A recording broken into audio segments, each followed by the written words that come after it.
Good morning, good afternoon, good evening, wherever you're joining us from. Welcome to this new episode of the Rise Up Radio. And today I have with me Candice Mitchell. Candice, welcome to this episode of the Rise Up Radio.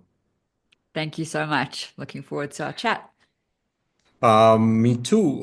So, folks, quick introductions. I'm the founder and CEO of Risely. Risely is an AI co-pilot for leadership development, but more about that later. A little bit about Candice. So, Candice is the development professional for development professionals, right, Candice? And Exactly. Perfectly said. uh, sh- yeah, she's a creator of the Talent Development Academy, which is a comprehensive program for L&D professionals seeking growth into becoming strategic partners. So, Candice, welcome, and can I invite you to talk a little bit about yourself and a little bit about the Talent Development Academy as well with our audience. Yeah, absolutely. So, yes, I started in this beautiful field right from the beginning. I am a through and through like a purebred learning and development person.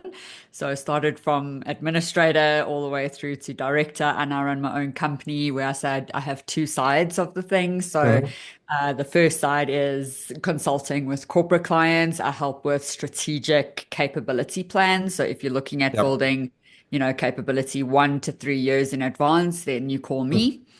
Mm-hmm. And then the second part is, of course, my talent development academy. I am extremely, and it's probably going to come out, but extremely energized by developing learning and development people because I think the better they are at their work, the better for them and the better for every single person in the Yeah. organization. Like we literally change the workplace.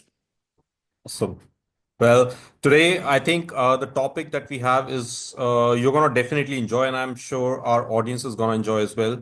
So, folks, today we are going to talk about learning effectiveness with Candice. And Candice, we are going to peel this onion from three angles. I think the first one we're going to take is primarily from the learner's mindset, side of it.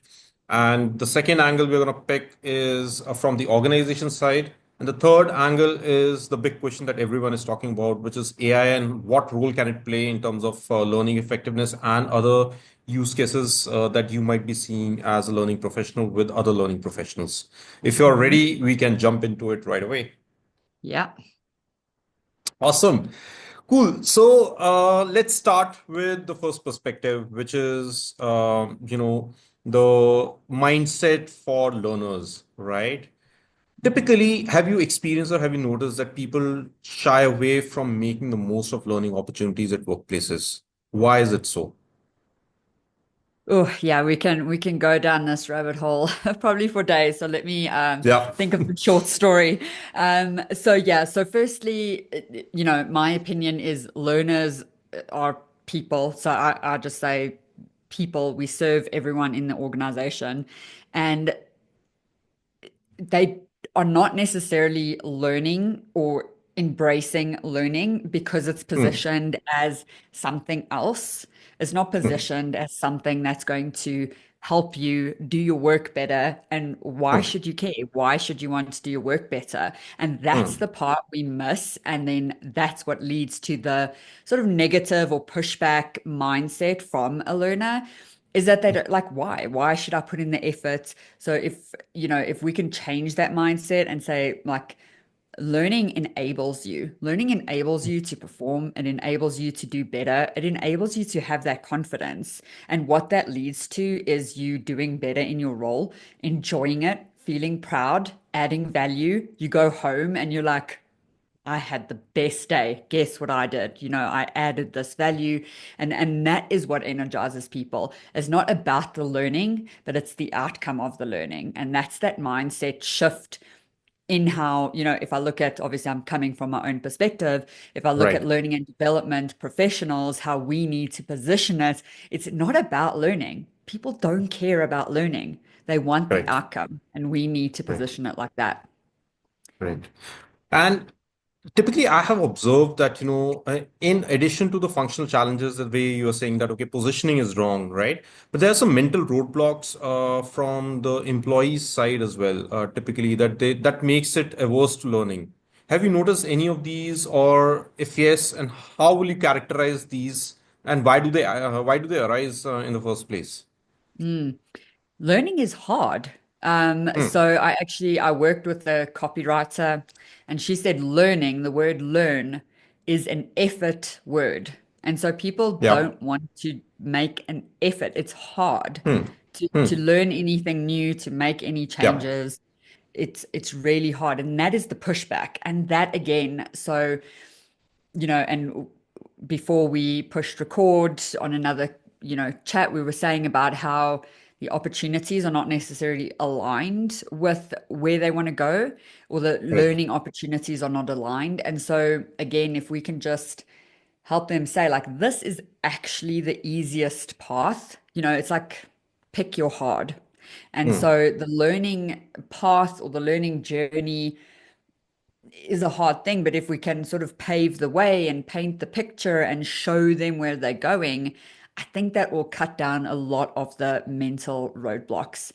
Hmm. And, also to look internally at L&D, we often hold on to outdated ways Yeah. and people have moved on. They're like, Hmm. we don't need to do this sort of lecture style learning. Correct. Like we're over that. It's done. We're done with that. That was, that Correct. worked in maybe the 90s, but that's not working now. I want learning now. I want it to help Correct. me in my role now. I want it to have an immediate obvious link to what I'm actually doing, not just Right. some pie in the sky stuff. Yeah. So Yeah. there's a lot to unpack there. Right. So what I'm hearing from you is that typically in programs, there's a lot of context missing. There's a lot of personalization missing. There's a lot of what's in it for me missing, right? Why should I even care about this, this piece of learning that you're throwing at me personally, right? But when it comes to changing this mindset, definitely there is a lot of work to be done in terms of providing the right frameworks from the L&D side, right? But there's also a lot of mindset shift that needs to happen, and that needs to be driven by managers typically, right? People managers, because they're the ones who are looking at the development of people, right? They're the ones who are communicating that, hey, why should you care about it? And do you think they're doing an ample job of communicating that, or at least they know? Do they even know that they need to do this? Do the managers know they need to do this? Yeah. No. No, right? No, typically not. I don't think, and I've had experience, so let me step back and just explain my Hmm. context is that Hmm. I've had experience in an organization where learning was so obvious, it was Hmm. so in our DNA.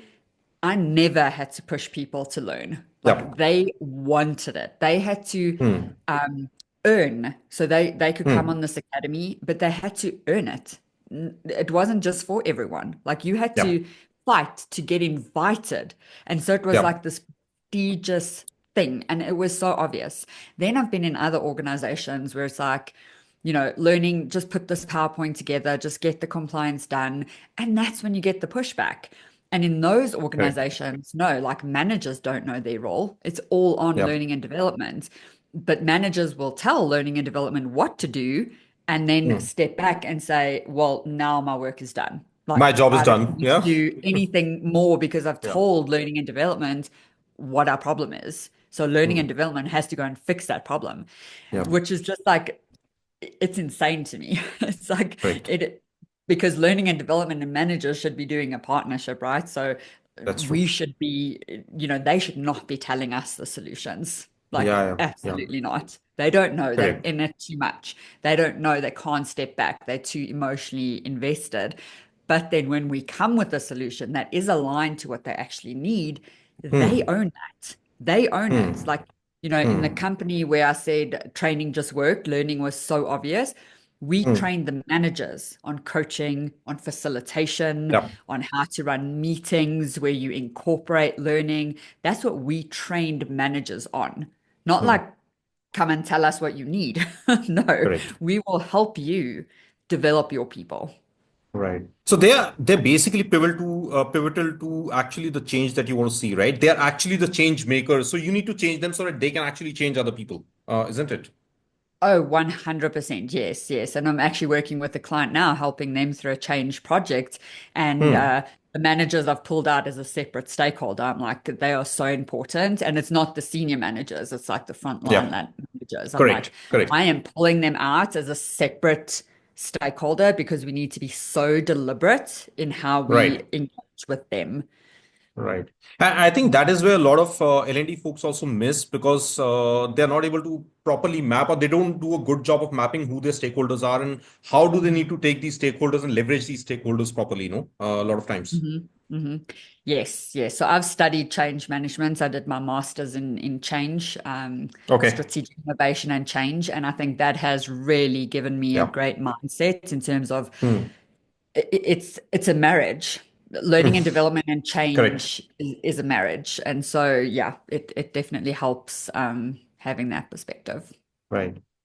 Cool. So let's talk a little bit about let's say people want to take charge of it, of their learning, right? Let's say I'm an employee, I want to take charge of my learning.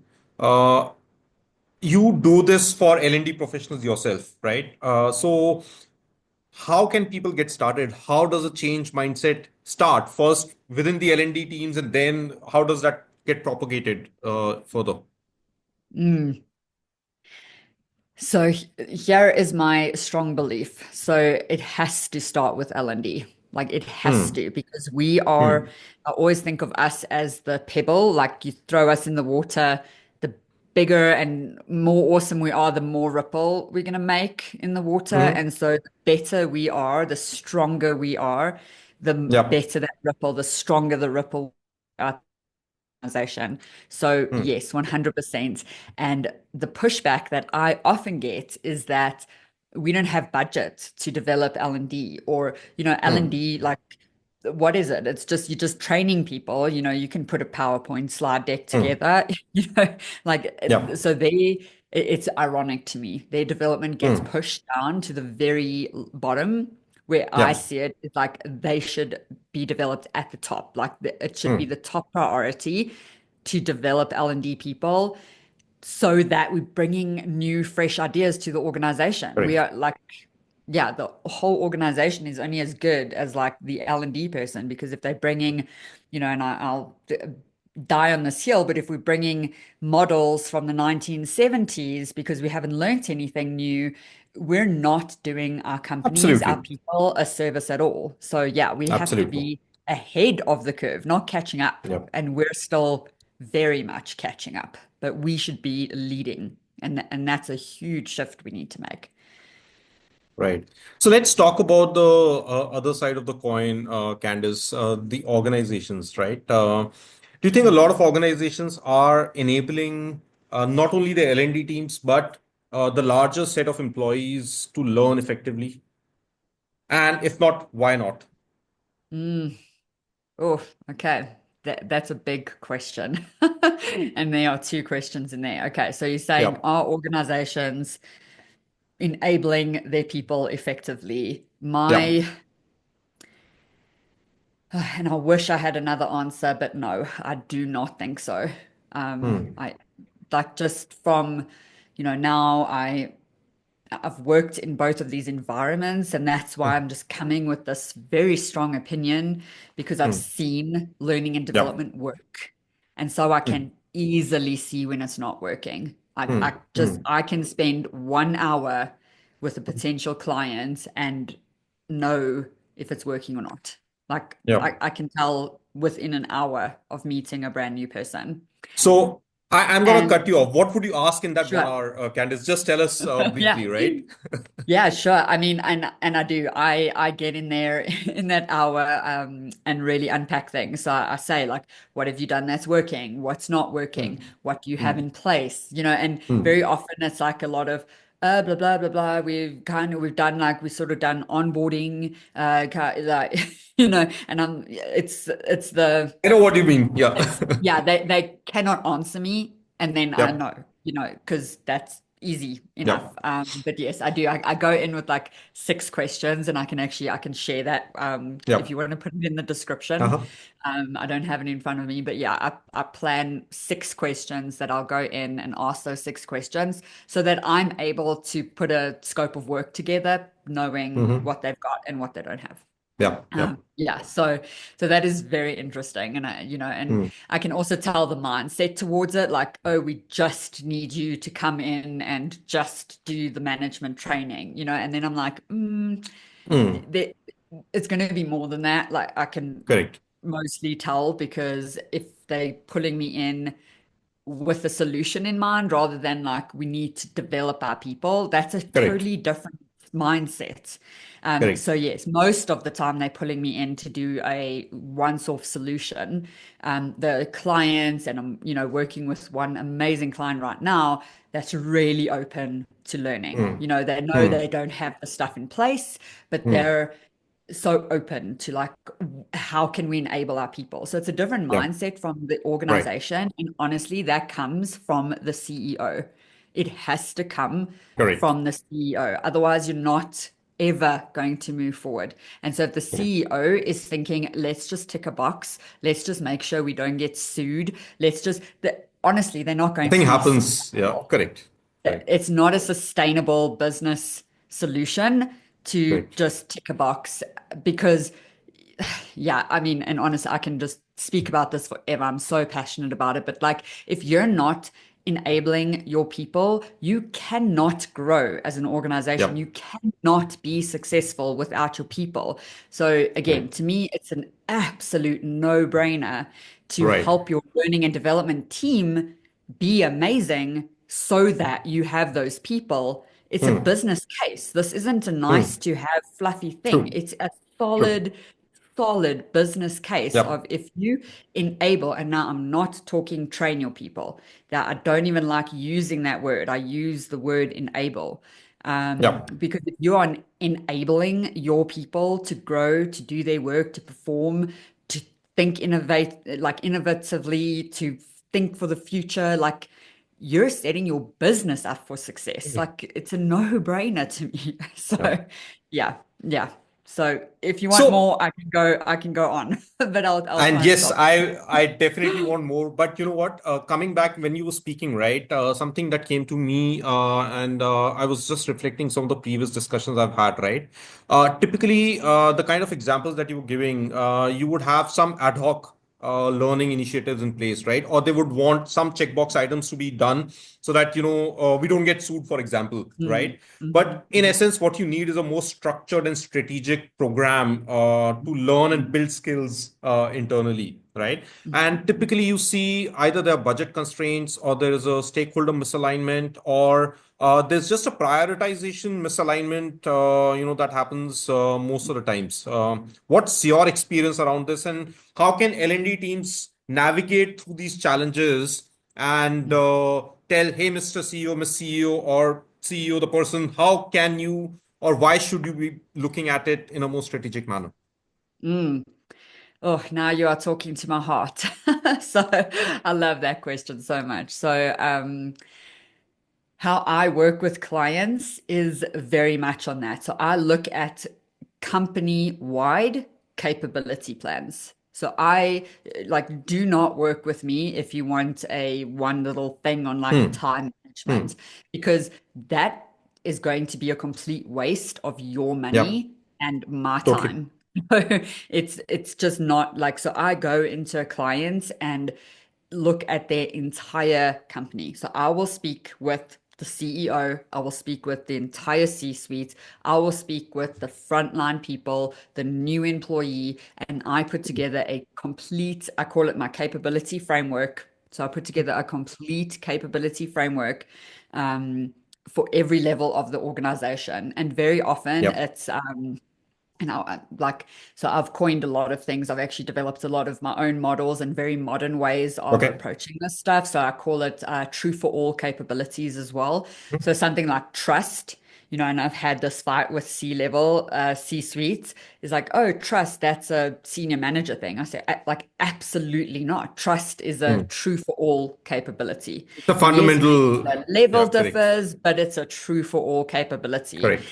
And so that's what I look at. I look at what does everyone need? Because then you're actually going to get the momentum. You're going to get Correct. it running. If you're doing the ad hoc stuff, honestly, and you mentioned budgets, and I just thought like I have to say something on budgets.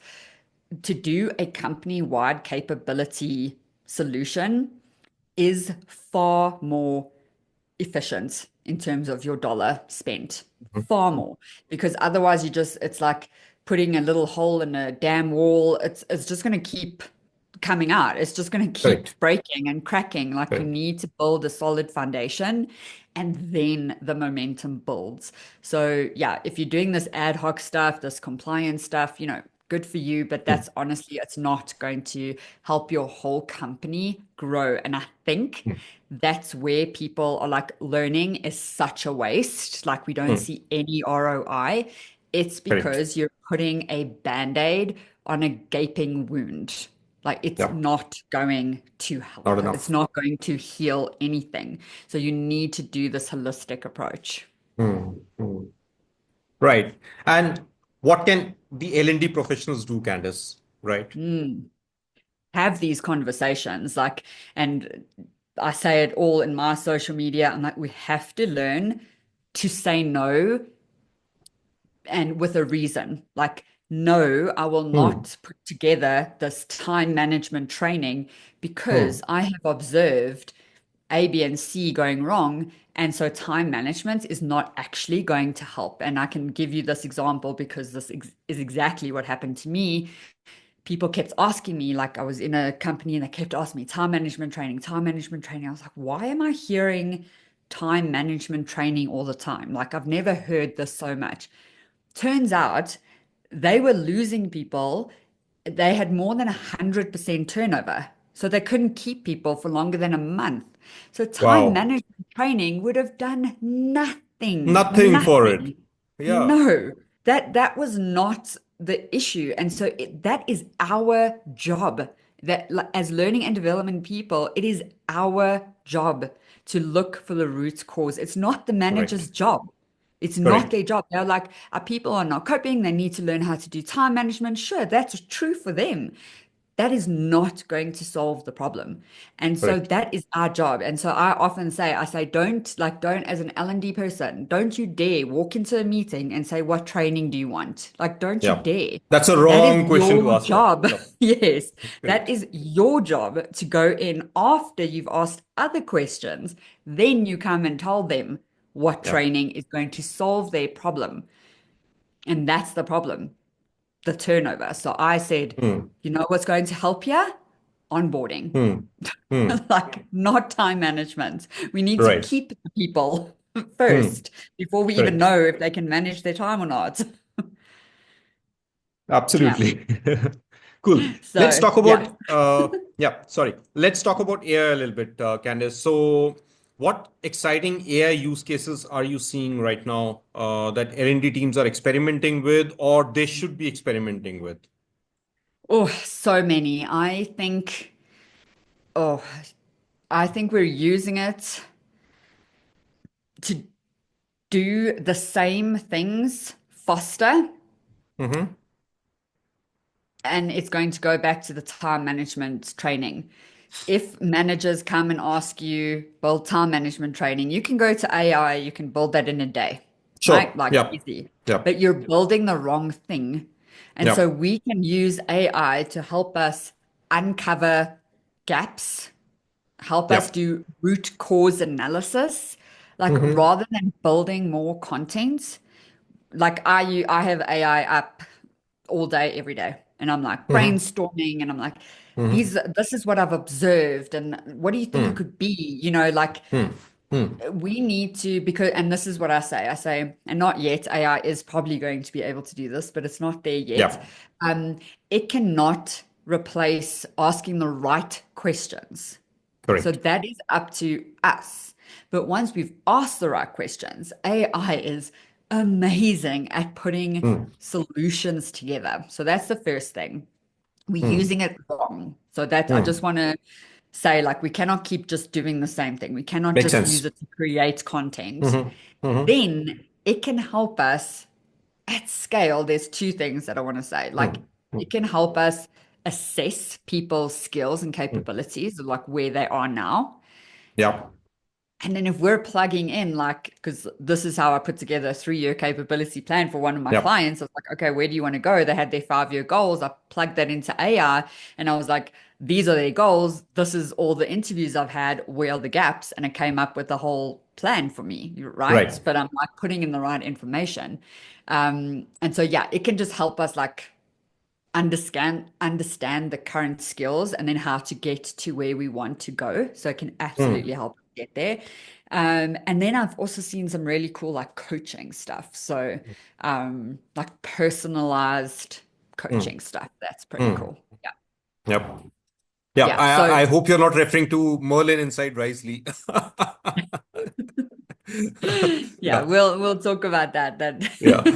So, apart from this, are there any other use cases that you think that could come in the future that are not there right now? Mm. I'm putting you on the spot. No, that's perfect. So I have read the book Scary Smart. Have you read that? Yeah. Not really. So when I think of AI, I have that in mind. Okay. Because it can, and I'm a futurist, right? So Hmm. Hmm. I have like I'm always thinking of the Let's future. open the crystal ball. Yeah. Let's So open the yeah, crystal ball. I'm like, it's going to like fundamentally change the way we work. I believe my kids are going to work in a completely different world than Mhm. how we work now. So I think that is too big for us to think. And so we're using it in these little cases, like in these Correct. little steps. Um, Yep. but it's going to be way bigger. So yeah, when I Yep. say like, so let me think of the small step because I have this Mhm. theory and I did my master's thesis on using Mhm. AI in learning and Mhm. development. Mhm. And so there's one use case that I think we should already be on. You know, like on Instagram, if you talk about something, like I was literally talking about camping one day, Yep. and then the next day I get tents in my feed. Feed. Yeah. So I think learning should be doing that. Like when Yeah. people are talking or asking Hmm. questions or having a team meeting, Hmm. like something should be listening. And then the Hmm. next day, there's whatever you need. Right. Like, Yeah. so that's where I think is quite an immediate future. Mm-hmm. Mm-hmm. It, That's not yeah. far, Candice. That's Yeah. not really, really far. Yeah. Yes, yes. But, Yeah. and marketing's been doing that for 3 years. And again, that's why I say Right. like L&D is a little bit, a step Well, behind, but I think we're catching up. yeah. And there's a lot of privacy concerns, and those Mm. questions come into Hmm. picture for sure, right? Yes. Oh, yes. And that was a whole piece in my master's thesis was the ethics around Right. around Right. stuff. Yeah. Right. Hmm. Absolutely. So Well, yeah, awesome. interesting. Yeah. Yeah, again, go down this rabbit hole for days. Yeah. I think we should do a separate session on painting this ideal picture of what could this kind of a system look like. Yes. Yes, with coaching and assessments and skills Correct. analysis and serving up things that, on a personalized platter. Correct. Yeah, Correct. yeah, yeah. Because AI is Absolutely. changing search as well. I'm actually learning about that. I'm doing a thing Hmm. on Thursday to learn how, Okay. like AI, the non-click AI search. Yeah. And so, yeah, learning could do that Hmm. as well. So if people are Right. like, how do you have a difficult conversation? And like, your company Yep. will serve up something. Yeah. Yeah. Yep. Yep. Cool. Awesome. Well, Candice, we're coming towards the end of our conversation. Any parting words for the L&D teams? Any words of wisdom that you want to final words of wisdom that you want to share with them today? Yeah, I don't know if it's wisdom, but it's definitely my take is that this is our moment. Like this is our make or break moment. And I really believe that. And I know I've been in this field for 20 years. When I started, it was like, is L&D dead? Like we are absolutely not dead at all. Mm-hmm. In fact, we're growing. The whole Mm-hmm. field is needed more, but we're going to have to do things differently. There's no Yeah. other option for us right now. We cannot be using models and things from the 1970s. Some things are still Yeah. being used from 1956. Yeah. Like we cannot do that anymore. Mm. It's not an option. And so we I need to agree. step into this no matter how uncomfortable we feel. We have to move forward. All right. And on that note, folks, we are coming towards the end of today's episode. Candice, thank you so much for coming on our show and sharing your thoughts and insights. And I'm sure our audience is going to love this conversation. Thank you so much. Thanks for asking such great questions. It was so fun. My pleasure. All right, folks, you folks take care. And I'll see you next time with a new episode and a new guest. Till then, you folks take care. Bye bye.